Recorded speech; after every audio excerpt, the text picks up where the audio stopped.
Hello everyone, welcome back to my channel.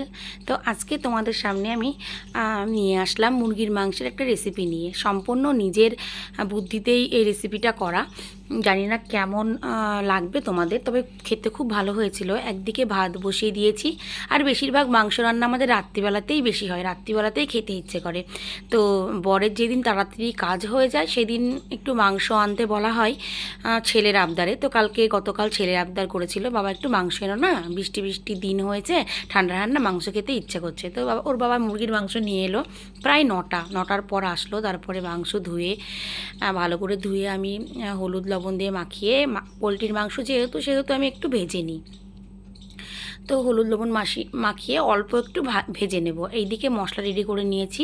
শুকনো লঙ্কা, ধনে গুঁড়ো, জিরে গুঁড়ো, লঙ্কার গুঁড়ো, 5 ফোড়ন, কাজু, এইদিকে তোমার দারচিনি আছে, লবঙ্গ আছে, এলাচ আছে, টক দই আছে, হলুদ, লবণ, সর্ষের তেল, সব কিছুই আছে। তো এগুলো মোটামুটি হাতের কাছে রেডি করে নিয়েছি।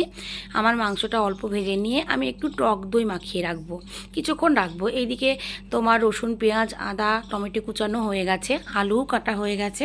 এবার আলুগুলোকে আমি ভালো করে ভেজে নেব লাল লাল করে।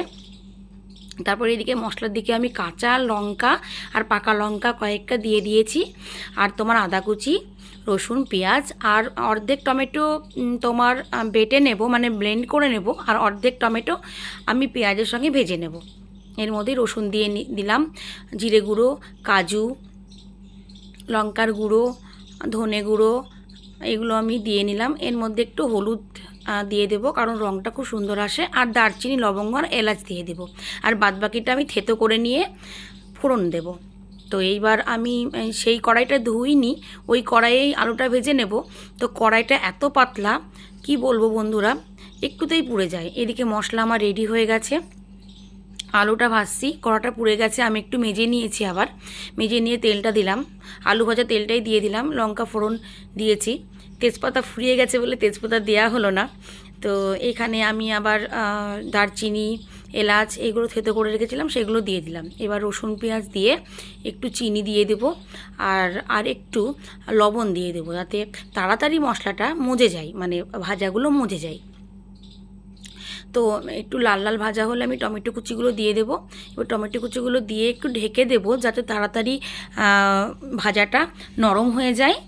আর খুব একটা সুন্দর কালার চলে এসেছে, খুব সুন্দর একটা কালার চলে এসে দেখো বন্ধুরা। এরপর আমি দেব মশলাটা।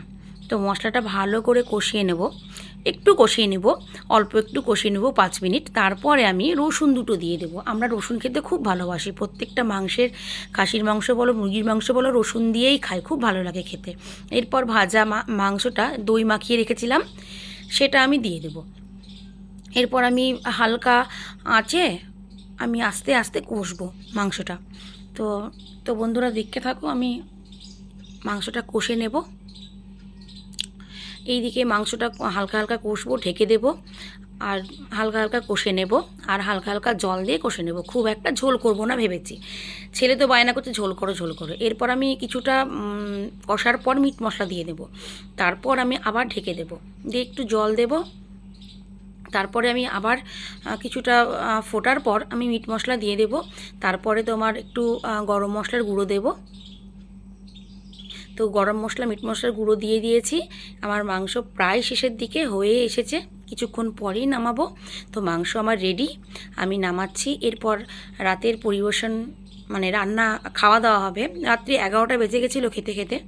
তো দেখো আজকে রাত্রিবেলায় এই যে ভাত, আর একটু স্যালাড কেটেছিলাম, লেবু ছিল, পেঁয়াজ ছিল, আর শশা ছিল।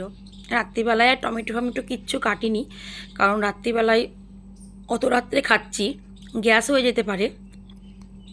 এমনিতেই গ্যাস অম্বল হয়ে যাবে, কারণ অনেক রাত্রে খাচ্ছি আজকে। মাঝে মধ্যেই মাংস আনলে এরকম রাত্রিই হয়ে যায়। তো মাংস নামানোর পরপরেই খাওয়ার জন্য তো একদম পাগল হয়ে উঠেছে ছেলে মেয়ে। তো এই যে আমার রান্না। তো কেমন লাগলো বন্ধুরা আমার রেসিপিগুলো, বা মাংসের রেসিপি কেমন লাগলো কমেন্ট বক্সে অবশ্যই জানিও। পাশে থেকেও সাপোর্ট করো, আর যারা নতুন আছো আমার চ্যানেলটি সাবস্ক্রাইব করে দিও।